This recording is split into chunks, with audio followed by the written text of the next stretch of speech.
Good morning friends, সবাই কেমন আছেন? শুভ সকাল সবাইকে।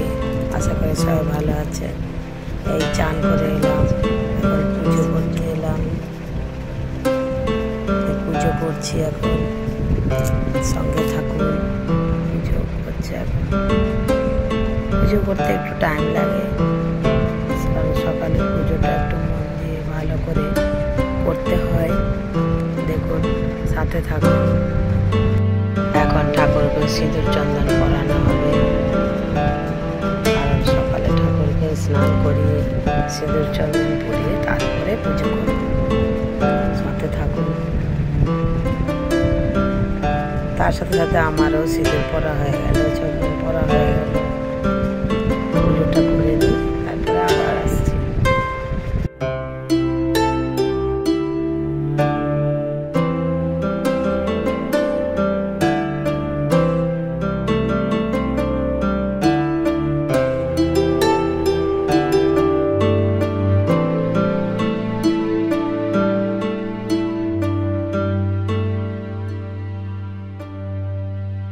সব সাজানো হয়ে গেল, এবার পুজো করব। ঠাকুরকে খাবার দিলাম, সব কিছু সাজিয়ে নিলাম, ধূপ ধরিয়ে নিলাম, প্রদীপ ধরিয়ে নিলাম। এবার ঠাকুরকে আরতি করব।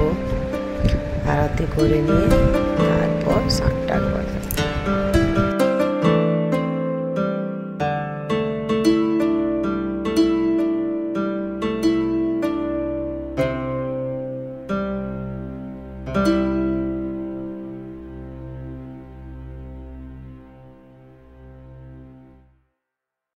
আমাদের ছোট ঘর, তাই ঠাকুর উপরে থাকেন।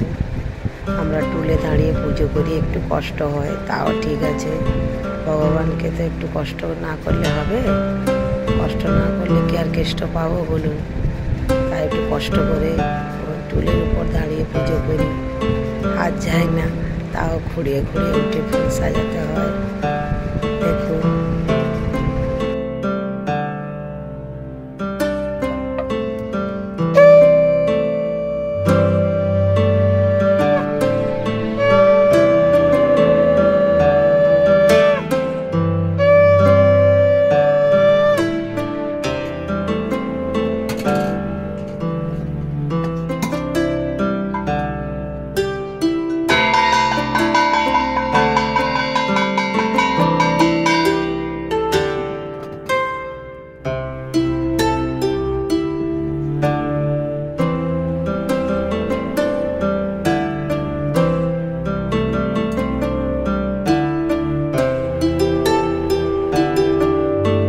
ফাইনালি আমার পুজো হয়ে গেছে।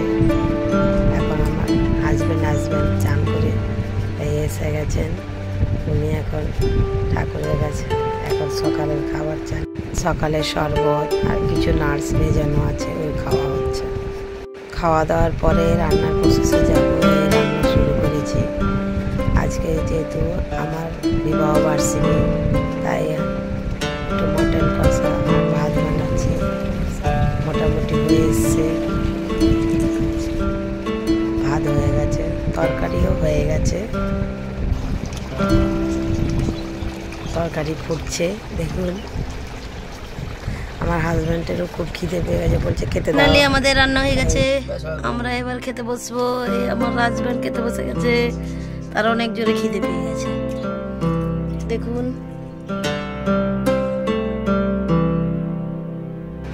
তরকারিটা দেখতে কেমন হয়েছে একটু কমেন্ট করে জানাবেন। এবার পার্টি টাইম। এই হাজব্যান্ড সারপ্রাইজ দিয়েছে আমাকে, একটা কেক নিয়ে এসছে আর লিমকা নিয়ে এসছে। ওই দিয়ে আমাদের মধ্যবিত্ত ফ্যামিলির অ্যানিভার্সারি পার্টি কমপ্লিট হয়ে গেল। আপনারা সাথে থাকবেন, পাশে থাকবেন। ভালো লাগলে লাইক কমেন্ট শেয়ার করবেন আর আশীর্বাদ করবেন আমাদেরকে, যাতে ভিডিওর মধ্যে তো ভুলচুক হতেই পারে, আপনারা ক্ষমা করে দেবেন, পাশে থাকবেন, সাপোর্ট করবেন। তাহলে আমরা কিছু আমরা সারাদিন যা করি ঘরে সব আপনাদের সাথে